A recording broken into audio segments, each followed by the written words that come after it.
എന്നെ ബാബുസ്വാമി എനിക്ക് വർഷങ്ങൾ കൊണ്ടറിയാം. അദ്ദേഹം എന്റെ ക്ഷേത്രത്തിൽ വന്നിട്ടുണ്ട്. നല്ല മനോഹരമായ ദിനങ്ങളായിരുന്നു ബാബുസ്വാമി. നമ്മള് നൃത്തമൊക്കെ ചെയ്തിട്ടുള്ളതാ. നന്നായിട്ട് നൃത്തം ചെയ്യും Babuswamy. Hello friends, welcome back. എല്ലാവർക്കും സുഖം കരുതുന്നു. അപ്പം ഫ്രണ്ട്സ്, ഇന്ന് നമ്മൾ വന്നിട്ടുള്ളത് ഇൻസ്റ്റാഗ്രാം തുറന്ന 2-3 ദിവസമായിട്ട് കുറെ അവതാരങ്ങൾ 2-3 എണ്ണങ്ങൾ വന്നിട്ടുണ്ട്. അതിൽ നമുക്ക് ഒരാളെ പരിചയമുണ്ട്, നമ്മുടെ നാഗചേച്ചി, നാഗ സൈരേന്ദ്രി.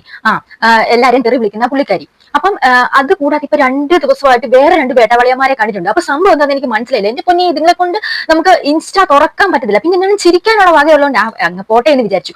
അപ്പോൾ 2-3 ദിവസം കഴിയുമ്പോൾ തുടരെ ഇവർമാരുടെ ഇന്റർവ്യൂ ഒക്കെ വരുന്നു. ആ സൈഡിൽ ഇരിക്കുന്ന വേറൊരു വേട്ടവളിയനില്ലേ, നല്ല സുന്ദര കുട്ടപ്പൻ, അവന്റെ ഒരു ഇന്റർവ്യൂ ഒക്കെ കണ്ടു. അപ്പൊ എനിക്ക് മനസ്സിലായി ഇത് ഒരു നടക്കി പോകുന്നതല്ല, ഇവന്മാര് ഇത് കരുതി കൂട്ടിയുള്ള പ്ലാൻ ആണ്. ഇത് ശരിക്കും നമ്മുടെ കേരളത്തിലുള്ള ആൾക്കാരെ പറ്റിച്ച് മൂഞ്ചിച്ച് ജീവിക്കാനുള്ള ഏതോ ഒരു തത്രപ്പാടിലാണെന്ന് എനിക്ക് മനസ്സിലായി. അതുകൊണ്ട് ചെയ്യുന്ന ഒരു ചെറിയ വീഡിയോ ആണ്. അപ്പൊ നിങ്ങൾ ഈ വീഡിയോ കണ്ടിട്ട്, ഇവരുടെ ഈ വീഡിയോസ് കണ്ടിട്ട് നിങ്ങൾക്ക് എന്താണ് തോന്നിയെന്ന് വെച്ചാൽ തീർച്ചയായിട്ടും കമന്റ് ചെയ്യണം. അപ്പം ഗൈസ്, ഇപ്പൊ നമ്മുടെ ഇവിടെ നിറഞ്ഞിരിക്കുന്ന ഒരു സംഭവമാണ് ആൾദൈവങ്ങൾ. ആൾക്കാരെ പറ്റിക്കാൻ വേണ്ടി വേറെ ഒരു പണിയില്ലാതെ ഇറങ്ങിയേക്കുന്ന കുറെ എണ്ണങ്ങളുണ്ട്. ഒരു പണിയും ചെയ്യാതെ ആൾക്കാരെ പറ്റി ജീവിച്ച് അതിനകത്ത് പെടുന്ന കുറെ പെണ്ണുങ്ങളും ഉണ്ട്. അപ്പൊ നമുക്ക് ഇവരുടെ കുറച്ച് വീഡിയോസും കാര്യങ്ങളൊക്കെ ഒന്ന് കണ്ടു നോക്കാം.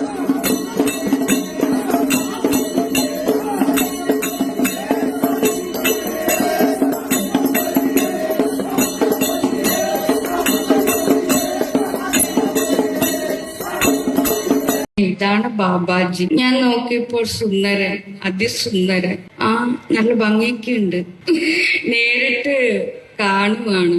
അത് മാത്രല്ല, എന്നെ പോലെ ഒരാളിനെ ഉൾക്കൊള്ളാൻ കഴിയില്ല ആർക്കും. കാരണം അത്രത്തോളം സ്ട്രോങ് ആയിട്ടുള്ള, പവർഫുൾ ആയിട്ടുള്ള ഒരാൾക്ക് മാത്രമേ എന്നെ ഉൾക്കൊള്ളാൻ കഴിയുള്ളൂ. അത് ഇദ്ദേഹമാണെന്ന് ഞാൻ തിരിച്ചറിഞ്ഞു.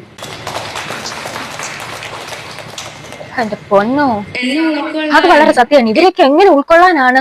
അമ്മാതിരി തെറിയാണ് വിളിക്കുന്നത്. ശരിയാണ്, ഇവരെയും വിളിക്കുന്നുണ്ട്. പക്ഷെ എന്തൊക്കെ കാട്ടിക്കൂട്ടാണ്, എന്തൊരു കോമാളിത്തരങ്ങളാണ് ഇതിനകത്തൊക്കെ കാണിക്കുന്നത്. ഇതിനകത്ത് പെടാൻ വേണ്ടി കുറെ പെണ്ണുങ്ങൾ കുട്ടിയും പറിച്ചു വന്നിരിക്കുന്നത്. ഇവന്മാർക്കൊന്നും വീട്ടിൽ ഒരു പണിയില്ലെന്നാണ് ഞാൻ വിചാരിക്കുന്നത്.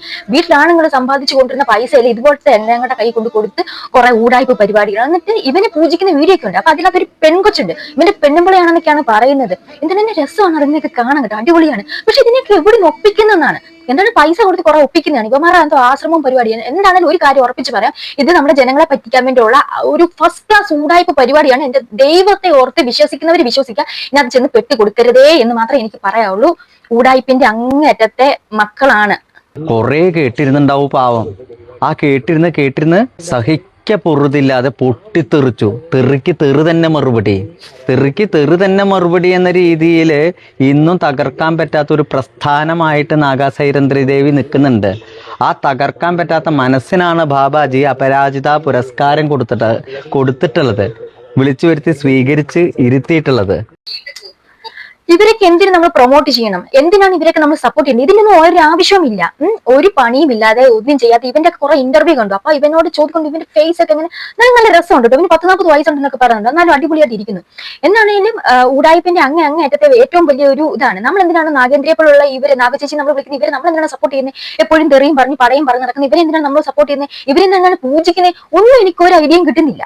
ഇതൊരു വല്ലാത്ത ലോകം തന്നെ. നമ്മളിപ്പോ വിദ്യാഭ്യാസമുള്ള കേരളമാണ്, പക്ഷെ ഈ കേരളത്തിലാണ് ഇമാതിരി പോക്കൃത്തരങ്ങള് കാര്യങ്ങളൊക്കെ നടക്കുന്നത്. ഞാൻ പറഞ്ഞു പോവുകയാണ് കേട്ടോ ഗൈസ്. ഇതൊക്കെ കാണുമ്പോൾ എങ്ങനെ പറയാതിരിക്കുന്നു പറ.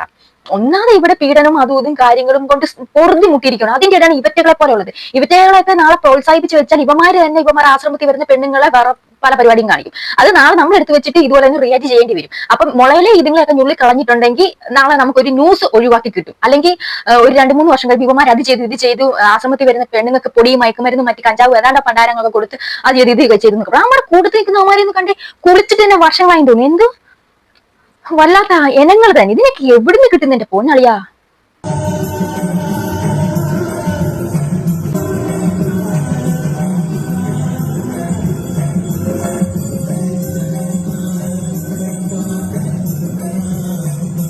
വേണ്ടിയും കാര്യങ്ങൾക്ക് വേണ്ടി ഇതുപോലെ കുറെ എണ്ണങ്ങൾ ഊടായ്പ പരിപാടിയായിട്ട് ഇറങ്ങിയിട്ടുണ്ട്. 3-4 ദിവസമായി ഇൻസ്റ്റ തുറക്കാൻ പറ്റുന്നില്ല. നിങ്ങൾക്കും ഇതുപോലെ തന്നെയുള്ള അനുഭവമായിരിക്കും. ദയവ് ചെയ്ത് ഇതിങ്ങളുടെ ഒന്നും വലയിൽ പോയി പെടരുത് എന്നാണ് വീണ്ടും എനിക്ക് പറയാനുള്ളത്. പെട്ട് കഴിഞ്ഞിട്ടുണ്ടെങ്കിൽ അത് വന്ന് ഇത് വന്നെന്ന് പറഞ്ഞ് നാളെ ന്യൂസിന്റെ ഫ്രണ്ടിലോ സോഷ്യൽ മീഡിയയുടെ ഫ്രണ്ടിലോ കരഞ്ഞുകൊണ്ട് എനിക്ക് അത് പറ്റി ഇത് പറ്റിയെന്ന് ദൈവത്തെ ഓർത്തിട്ട് പറഞ്ഞേക്കാം. അതുകൊണ്ട് മുൻകൂട്ടി പറയാണ്, ലോക ഫ്രോഡ് ഊടായ്പ പരിപാടിയാണ് ഇവിടെ നടക്കുന്നത്. നിങ്ങൾക്ക് മനസ്സിലാക്കാൻ പറ്റുമെങ്കിൽ മനസ്സിലാക്കുക. ചെറിയ ചെറിയ പെമ്പിളാരാണ് അതിനകത്ത് ചെന്ന് പെടുന്നത്. അതിനകത്ത് നോക്കിയാൽ അറിയാം, ആമ്പിളാർ ടാഗ് ഒക്കെ ഇട്ടുണ്ട്. അപ്പൊ നമുക്ക് ഉറപ്പായിട്ട് ഇവന്മാരെ പൈസ കൊടുത്ത് നിർത്തിയേക്കുക, 1000-500 രൂപയ്ക്ക് കണ്ട് നിർത്തിയേക്കുക. എന്നിട്ട് ഇവന്മാരുടെ ഒരു പ്രൊമോഷൻ കാര്യങ്ങൾ റീച്ചിന് വേണ്ടിയിട്ടും, പിന്നെ ഇവന്മാർ എന്താണ് ആശ്രമം ഒന്ന് റീച്ച് ആക്കി കൊണ്ടുവന്നിട്ട് അവിടെ വരുന്നവരുടെ കയ്യിൽ നിന്ന് പണം വിഴുങ്ങുക എന്നുള്ള ഒരു മുഖ്യ ലക്ഷ്യത്തോടു കൂടിയാണ് ഇത് വരുന്നത്. ഇത് ശരിക്കും സർക്കാരിന്റെ മുന്നിൽ വരിക തന്നെ വേണം. ഇതിനകത്ത് ലൈസൻസും കാര്യങ്ങളും ഇതിനകത്ത് എന്താണ് നടക്കുന്നത് എന്നുള്ളത് കാര്യങ്ങൾ അറിയാം. അവരെ കണ്ടല്ലറിയാം കഞ്ചാവ് അടിച്ചിട്ടിരിക്കുന്നത്. ഇതൊക്കെ എവിടെയൊക്കെ വരുന്നതാണ് എനിക്കറിയത്തില്ല. അപ്പൊ ഗൈസ്, നിങ്ങൾക്ക് എന്താണ് ഇതിനെപ്പറ്റി തോന്നിയെന്ന് വെച്ചാൽ തീർച്ചയായിട്ടും കമന്റ് ചെയ്യുക. അപ്പൊ അടുത്തൊരു വീഡിയോ വീണ്ടും കണ്ടവരെ ബൈ.